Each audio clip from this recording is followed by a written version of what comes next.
Hello and welcome back to the Rising Star podcast, brought to you by BlackMINT.io. I'm Sharika McEwen, And I am Bami Ayodeji. and we're your hosts for tonight. So, as you all know, this show is for students or recent graduates looking to be inspired by professionals who look just like you, making it big in the tech industry. So, we want to inspire you guys all to pursue a career in tech so that together we can create more of a diverse and inclusive tech industry. Because, as you know, diverse teams build better products. Yep, and as always, we've got the blueprint for you right here. So, today we have a very special guest by the name of Bernie Uche, who happens to be one of our founders at BlackMINT. Bernie graduated from the University of Toronto in 2011 with a Bachelor of Arts degree in economics. Since graduating, he's actually amassed a variety of experience in the technology sector by working in a range of spaces, from education to technology to startups to program management, and now cloud computing. He's also helped schools to improve how they teach students about software, and he's also helped banks change how clients receive credit scores and much more. Bernie previously worked for Google, and now he works as a cloud specialist at IBM Canada. For the last few years, he's also trained new hires in cloud computing. All right, awesome guy. So, without any further ado, I give you Bernie Uche. So, Bernie, how are you doing today, buddy? Hi, Bernie. Hey guys, how you doing? Good. We're doing great. Awesome. Good to be here. It's BlackMINT Rising Star podcast. I'm excited. Yeah, for Yes. sure. Yes. Honestly, like we had to have you as our first guest. Oh, thank you. And 100%. yeah, because So again, we have Bernie here, guys, and so we're gonna start off with your upbringing, okay? Is Mhm. that good? Okay. Yeah, absolutely. So- Let's go. All right, so let's get into things. Okay, so we want to understand your background. Let's talk about how you grew up as well as how you ended up in Canada. Awesome. Great question. Thanks again, guys. Growing up, this is always a long story for me. So I was born in Nigeria. Quickly moved to the Netherlands when I was 3 years old. We lived there for a year. Then I moved to Malaysia. Spent 4 years there. Moved back to Nigeria. And then moved to Oman, and then came to Canada for university. And all this movement was essentially facilitated by my dad's job in IT at Royal Dutch Shell. So, a fairly large oil company, and he just took all the global jobs. So that's really. That's my story of how I grew up and how I got to Canada, and also a little tidbit about how sort of my tech interest kind of started. that's quite the experience. Like, what was it like living in all those different countries? It was fun. You also get this sense of detachment that's a little bit weird. So, I mean, I've lived in Canada now the longest of anywhere I've ever been. But I don't have a sense of attachment to any particular place. I'm like, okay, cool, whatever, I'm good. And even people, it's like, outside of my family, I'm like, oh, I made friends. I'll make friends anywhere I go. So it's moving around comes with that. But yeah, it was refreshing because to me, you got when you're in the intro, you talk about diversity. For me, I can go into a room, I understand, a lot of the Arab inclinations and cultural nuances, and same thing from Asian culture, European, Canadian now, Nigerian, of course. So I can fit in a lot of different places. So I'm really happy about that. Yeah, that's amazing, Bernie. Honestly, I feel like I can totally relate with that. The whole concept of being a free spirit. I Hmm. actually feel that way as well because for the last few years I've actually lived in a lot of different places. But yeah, That's another story, guys. yeah, that's another story. Yeah, that's definitely a story for a different day. It's a good one, though. Yeah. All right. So Yeah, so, now you're in Canada. You're saying it's the longest time, or it's the longest span of time in which you've lived in a different country. So, out of curiosity, when you got to Canada, which university did you attend and why? I went to U of T St. George, so University of Toronto downtown campus. For me, the reason, well, firstly, and I won't lie, I wanted to be in a big city. You know, Living in Muscat, Oman, it's a city, but it's a very small city, and I said I want that big city life. That's what I wanted. But I also wanted, in my opinion, to go to the best school in Canada, and for me, that was University of Toronto. Give me that big city life. You got it. Um, yeah, all those things kind of combined for me. Got it. So it seems like, going to U of T, obviously number one school in Canada, of course. But it seems like you really got something out of it besides just your academics. It seems like you had the ability to network and really, stretch yourself. So that's amazing. Yeah, Yeah. yeah. Networking is a big thing for me, and it's very diverse population at U of T, and I was at the dorm. So my res was the Chestnut. It was very international dorm. Yeah, can So imagine. Yeah, yeah. it was fun. It was a little bit off campus, a little bit. So it was our own little world. But some of a lot of the people I even do business with are still from there. So it was really rewarding. That's amazing, Yeah, guys. that is amazing. Okay, so still with the University of Toronto, so it looks like you studied economics and geography. So why did you study those programs? I was really good at both of them in high school, and I'll be very personal and honest here. I got into the commerce program at U of T, um, and didn't do so hot in first year. I won't lie. It was that big city life really took its toll in that first year. Oh yeah, I can imagine. I'm a free spirit, but I think first year was a bit too much. So I had to make a decision. Do I really want to do this, or do I want to go into something that I actually care for? Because when you're a free spirit, it's easy to get swayed when you're not focused. Mhm. So after first year, I made a change to go into economics, which I was always good at, and geography, which I was always interested in. Ended up in none of them from a career perspective, but I don't regret making that change. Well, Bernie, okay, so it sounds like you had quite a few challenges, obviously. But how did you overcome them? Like, what were some of the things that helped you overcome those challenges you had in university? I think firstly, having my dad yell at me was a real big thing that helps, uh, because Oh it yeah. forces you to focus, right? You're Oh like, oh yeah. shoot, like Nigerian parents don't play around, Bro, so that uh, African family vibe, man. I feel like we can all relate to exactly. But at the same time, the one big thing for me in my life is taking responsibility, and don't make excuses. When if you mess up, like, take responsibility and make a change.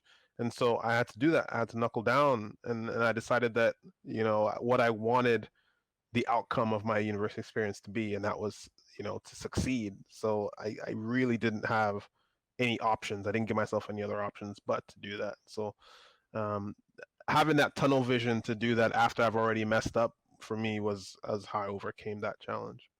After when you were done in university, you ended up working as a sales associate and an account Hmm. manager. Hmm. So can you tell us a little bit how you got into that? Yeah.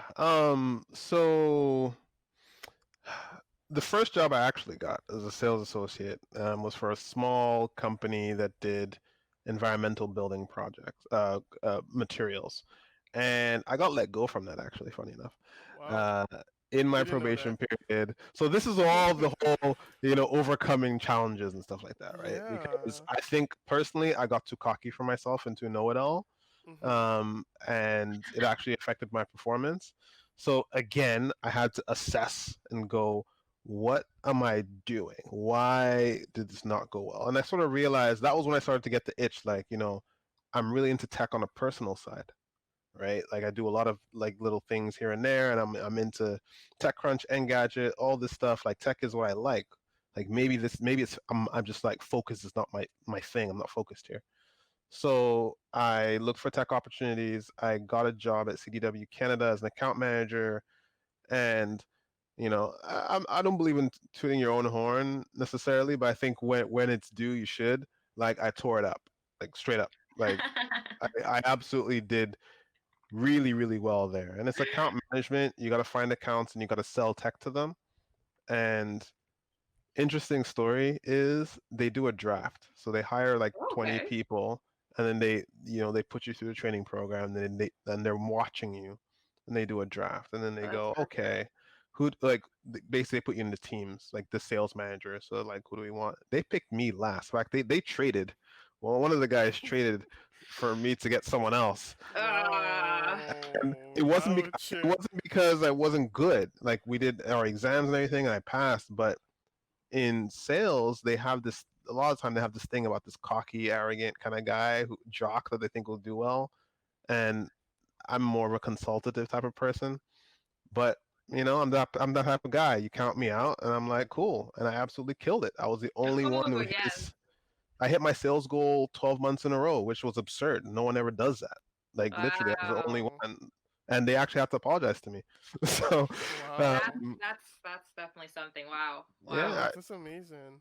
And it yeah. seems like okay, so while you were working as a account manager, you decided to take a certificate program at U of T. Hmm. Um, what was that like?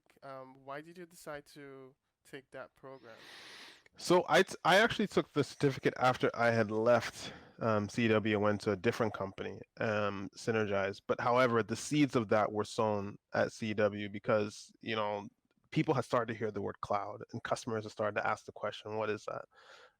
So one thing I always say to people I mentor is, try and stay ahead of the game because that's best. Easy way to succeed is stay ahead of the game. And you start hearing buzzwords in the industry, learn about those things and what they are.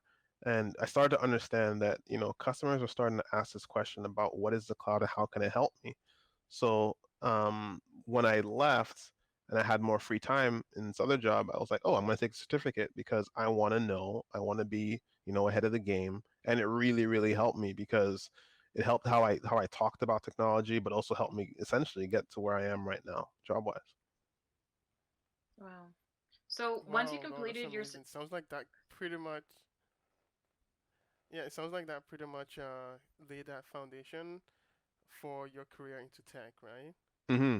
That's really cool. It's funny how things happen like out of the blue. You never really expect the way things would go, and you kind of just like get blown towards a certain direction, and sometimes it just works out, right?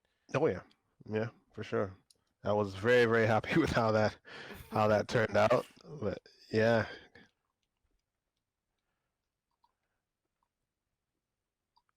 So, okay, so it looks like after that, so around that time was actually that was when you had your first job within the tech industry. So what was that transition like? How did you feel about your first tech job compared with like your previous jobs? At Synergize or the CDW one? Which Yeah, one are you talking? yeah, yeah, Synergize, tell us a Synergize. little bit about Synergize. It seems like that's the job you got once you completed your certificate in cloud computing. Is that right? Yeah, so Synergize, guys. First tip I'll give you is also network as much as you can because someone who'd previously worked with me, a previous manager at CW, started this company. And it's now part of Google. And what Synergize did was interactive Google Apps training. So it's a little widget that would not the widget, they call those things, Chrome extension that lives on your browser that would teach you how to use Gmail and slides and all this stuff and overlay on your screen. So he needed someone to build their partner network, sell the stuff, go around and demo at trade shows, stuff like that. So you need to have a behind the scenes knowledge of how this thing works, but also how to build relationships and networks. So I came in as employee number 5 or 6, and there Wow. were like That's 10 of us at amazing. the end of it. But I was everything from sales to pre-sales to demo guy to the relationship manager. Like I was it. I traveled to 30 cities in the States in 1 year, just living out of a suitcase, um, trying to get this thing in the hands of anyone and everyone. And if someone has an issue, it's like, okay, let me troubleshoot it for you. So it was one of the best educations in the workforce, but also in tech that I had because I'm not a software developer. I'm not that type of guy, but it frames your mind in terms of how to think about tech and present it to people, right? Because that's Yeah, half of the problem. Um, yeah, yeah, so it was and really, amazing. really worthwhile. That sounds amazing. So obviously you worked in a startup. And just because you worked in a startup, you pretty much had to wear different hats, right? Hmm. And it sounds like that really worked out for you. So that's amazing. Like, what advice do you have for people who are considering starting their career in a small startup like that? I think it's really worth it. I think that I've done the big enterprise thing and the startup thing, and they all have their merits, and there's a time for each of them. And it's also about your personality. For instance, now, like when I worked at a startup, I made my own schedule. No one was micromanaging me. You just have to do your work. Luckily, now at IBM, it's the same situation, but that prepped me for this, right? For Yeah, this for type of thing. sure. And now that everyone's working from home now, I was doing that since 2015. you know, Yeah. so it's I, I'm used to this now. I'm prepped for this, so it's not a big deal to me. But I think you grow up real Yeah. fast working at a startup, where in a big enterprise, typically, not all the time, but typically there's more management, nurturing, that type of thing. Like in a startup, you're thrown into the fire, and it's Yeah. can you swing, can you sink, or can you swim? And I love that type of thing. I love just diving into things like that. That's amazing. And it looks like Google actually came pretty much after that. And I know it was a part of the acquisition of Synergize by Google, right? So can you tell us Mhm. how that transition happened and what that experience was like? Yeah, so our product was essentially based on Chrome, right? So I would go to conferences and trade shows and meet the Google people, and they wanted to use us to help sell their things to enterprise. And so I think there was a concerted effort to build a relationship behind the scenes. They just didn't tell me that, but I think I think that's what they were actually trying to do. Yeah, I can imagine. Because I think they they wanted knew to it get. was coming, right? I think they wanted that. I think they Yeah. wanted that, and they set themselves up for that. I think. But all of a sudden, one day, you know, your bosses are moving different. You're like, okay, like what's happening here? And some things that you had in motion aren't happening anymore, and you're like, oh, what's going on here? And then Right. after a while, I got the memo, like, yeah, so we stopped that and stopped that and stopped that because we are in the final stages of getting acquired, so we can't do anything. I'm like, okay, cool. But then they said we need someone to teach everyone at Google how to use it. So that became my role, like the Wow. project management side, to teach everyone at Google how to actually use the thing. Wow, that's Awesome. amazing. Okay, so it looks like you worked at Google for a bit, and then you transitioned over to IBM. So what was that like? um, that was really interesting because after I had trained everyone at Google, it was like, what next? And there were lots of discussions about moving to the States, which I didn't want to do. If you've seen the political landscape now, I'm like, I'm good where I am. I hear you. So there were some things, and this is important for people to know as well. I think you kind of need to, when your stock is hot, I think, be open to having conversations with other companies. Don't just wait till you're looking for something. So what, as I could see, like I may or may not stay there, I was looking around. I had a couple offers, but for me, I wanted to be at IBM because of the technology that they were actually rolling out at the time, especially in the AI space with Watson and that whole suite of services. That was what I wanted to be in. Then I got into the cloud space on IBM, and I'm happy because I wouldn't want to be in the AI space there anyway. I did the cloud computing certificate, and AI and data science is awesome, and I love it, and I was having a great time. But Yes, I I am. took the cloud certificate. It's what I do, right? So I was like, why didn't I think of that in the first place? So I'm glad that's where I finally realized that's where I needed to be. You've been on IBM for quite a few years now. So can you tell us some of your progression or some of the progression related, experience? Yeah, so I joined IBM through a program called the Summit Program, where they were taking at that time what they considered early to mid career professionals and putting them through a training program. So if you want to get into the tech industry and you want to do consulting or sales, it's a really good program to get into, where they actually pay you full salary, fly you around the states to teach you how to do this stuff. So they teach you, essentially how to sell, how to build networks with customers, account management, and then they teach the technical side as well. Because I'm actually technical solution specialist. So I had another 3 months of just deep technical training in the cloud.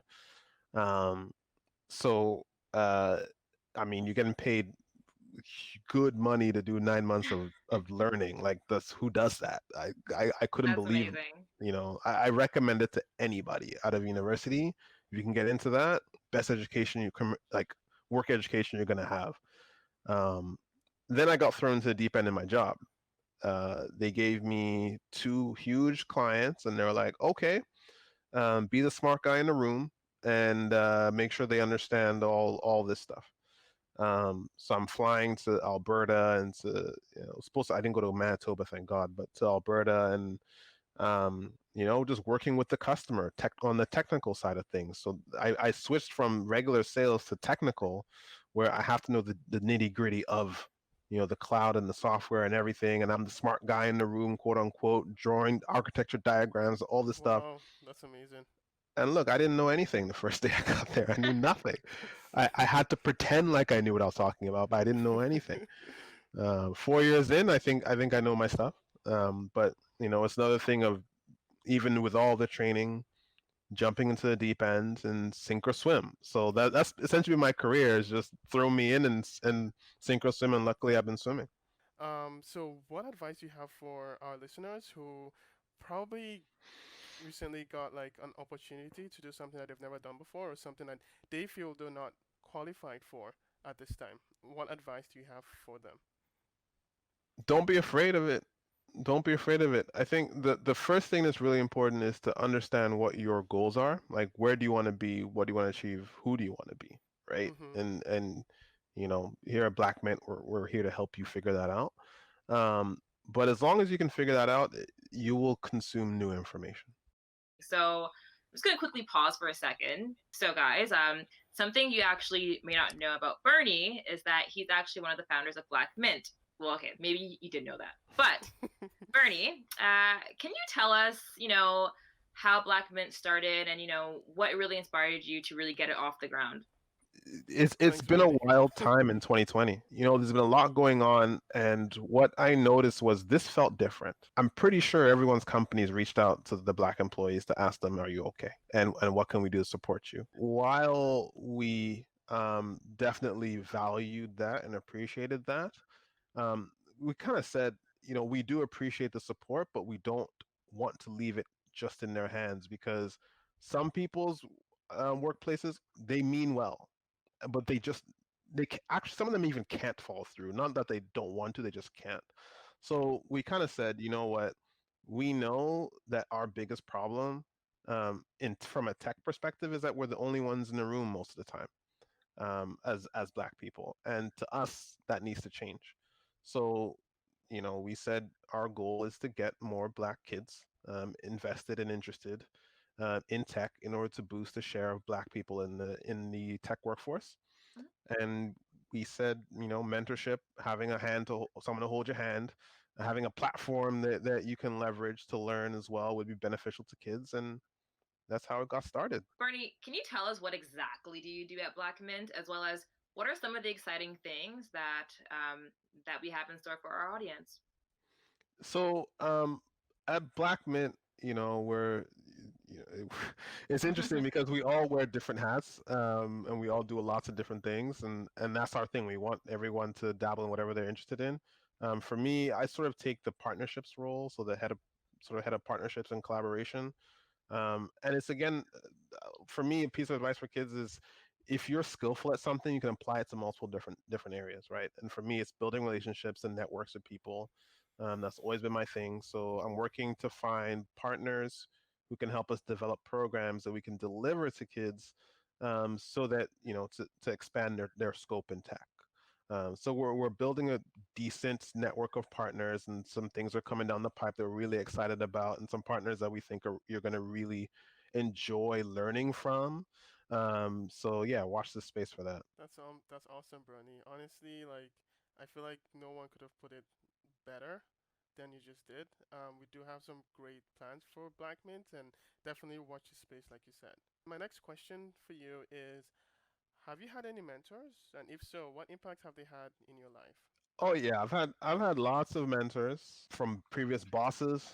When I got to Synergize, my boss he became a mentor, still is. When I got to IBM, IBM is very, very big on the concept of mentorship. And for me, I mentor a lot of people now as a result, and that's what we want to bring to kids through BlackMINT is that mentorship has worked for us, um, and opened our horizons to different things, and we feel that there's just not enough mentors for us in the Black community. We need more, and if we do get more, that the possibilities are endless, essentially. Okay, so my next question for you is: so if you had a chance to speak to your younger self in high school, what would you say? High school. Wow, that's a deep question. I wouldn't change anything, first off. I think I would say follow your gut. And I say that because I was in computer science, and the first thing I said I wanted to do was become a game developer because I like playing games, whatever.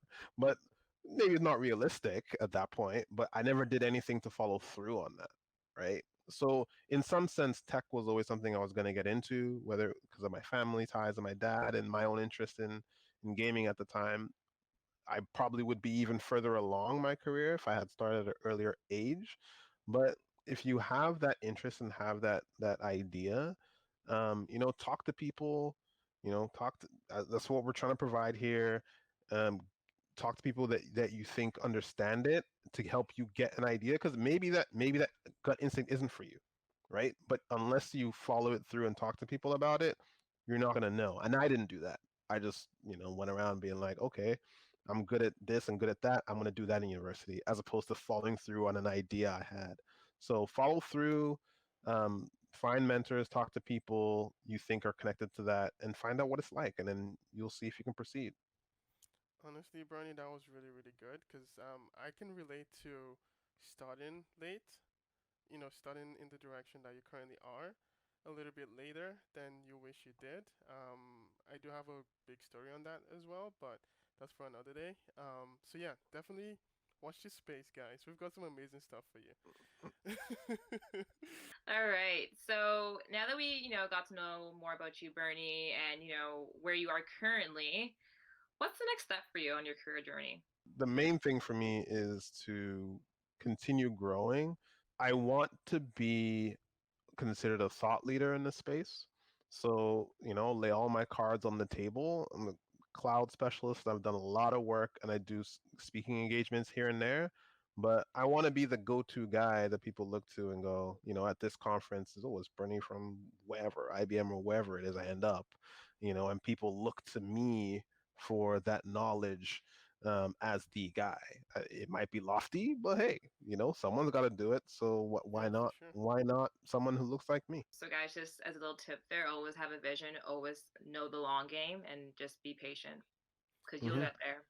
And honestly, if your dreams don't scare you, you're not dreaming big enough. Hmm. Okay, so just before you go, I've got a section that we like to call our rapid fire section. I hope you guys are Oh, excited and you're ready for this. All right. I So didn't know about this before. Okay, all right. well, I mean, what's the fun if we tell you everything that's gonna happen, right? Yeah. Exactly. Keep it on your toes. This part's the best Yeah. part. So Best for for last. exactly the best for last. Okay. Okay. Okay, so for these ones, we just want you to answer really quickly. Give us your best answer in just a few words. You know what? So we'll start right away. So take it, Sharika. So, Bernie, what book would you recommend to our fabulous listeners? It's a bit controversial, so I'll go with Elon Musk biography. He's a weird guy, I know, but he is sort of the definition of I don't know this, but I'm going to learn it and I'm going to do it, and I have these wild dreams, but I'm going to achieve them.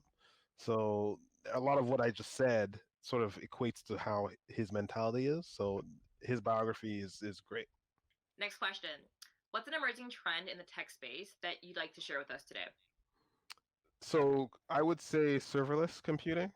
I'm in the containerization space, so I would have said a year ago, I would have said containers and Kubernetes as a platform to build applications, but serverless with Lambda, OpenWhisk, from my perspective, and functions.